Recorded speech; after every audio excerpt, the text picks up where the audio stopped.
Hey everyone, and welcome back to the channel. Today we're tackling one of the most frustrating kitchen problems ever, food sticking to the pan. You know the scene. You're trying to flip a perfect pancake, scramble some fluffy eggs, or get a beautiful sear on a piece of fish, and half of it gets left behind, welded to the pan. It's a mess to clean and a total dinner disaster. But don't worry, because today I'm going to share some simple, game-changing tips that will make you a non-stick ninja, no matter what kind of pan you're using. First things first, let's talk about the number one rule: heat management. This is where most people go wrong. Putting cold food into a screaming hot pan or a cold pan is a recipe for sticking. The key is to preheat your pan properly. Turn your burner to medium or medium-low heat and let the pan sit for a couple of minutes. You want it hot, but not smoking. A great way to test this is the water drop test. Flick a tiny bit of water into the pan. If it sizzles and evaporates immediately, it's too hot. If it just sits there, it's too cold. What you're looking for is for the water droplet to form a little ball that glides across the surface, like a tiny mercury bead. That's the sweet spot. This indicates the pan has reached the Leidenfrost point, creating a thin layer of steam that your food will float on. Now let's talk about fat. Fat is your friend. Whether it's oil or butter, it acts as a barrier between the pan's surface and your food. Once your pan is perfectly preheated, add your fat. Let it heat up for about 30 seconds to a minute. You'll know the oil is ready when it shimmers and flows easily, almost like water. If you're using butter, wait for it to melt and for the foaming to subside. A common mistake is adding the fat to a cold pan and heating them up together. Doing this causes the oil to break down and become gummy before it can do its job, which actually promotes sticking. So remember the order: preheat the pan, then add the fat, then add the food. Okay, so your pan is hot, your oil is shimmering, now it's time for the food. Here's another crucial tip: make sure your food is dry. Pat your meat, fish, or vegetables with a paper towel before adding them to the pan. Excess moisture is the enemy.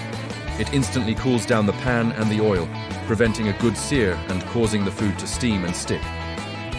Also, try to bring your refrigerated food, like steaks or chicken breasts, to room temperature for about 15 to 20 minutes before cooking. Putting ice-cold protein into a hot pan causes it to seize up and stick like glue. That temperature shock is what you want to avoid. Another big factor is overcrowding the pan. I know it's tempting to throw everything in at once to save time, but this is a huge mistake. When you overcrowd the pan, the temperature drops dramatically.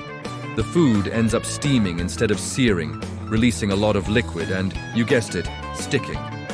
Cook in batches if you have to. Give each piece of food enough space to breathe and make proper contact with the hot surface. This will give you that beautiful golden brown crust, and more importantly, it won't stick. And finally, be patient. This might be the hardest tip of all. Once you place your food in the pan, leave it alone. Don't poke it, don't move it, don't try to flip it too early. Food, especially protein, will naturally stick to the pan at first, but as it cooks and a crust forms, it will release itself. If you try to force it, you'll just tear it and leave the best part stuck to the pan. For something like a chicken breast or a piece of fish, give it a few minutes. You can gently nudge it to see if it moves freely. If it does, it's ready to flip. If it feels stuck, give it another 30 seconds or so. Trust the process, and the pan will let it go. So, let's do a quick recap. 1. Preheat your pan properly using the water drop test. 2. Add your fat to the hot pan and let it heat up. 3. Make sure your food is dry and not ice cold. 4. Don't overcrowd the pan. Cook in batches. And 5. Be patient and let the food release itself. By following these 5 simple steps, you can say goodbye to sticky situations and hello to flawless cooking. It doesn't matter if you're using stainless steel, cast iron, or even an older non-stick pan. These principles apply across the board. Give these tips a try next time you cook, and let me know how it goes in the comments below. I promise, it's a total game changer. Thanks so much for watching, and if you found this video helpful, be sure to give it a thumbs up and subscribe for more kitchen tips and tricks. Happy cooking!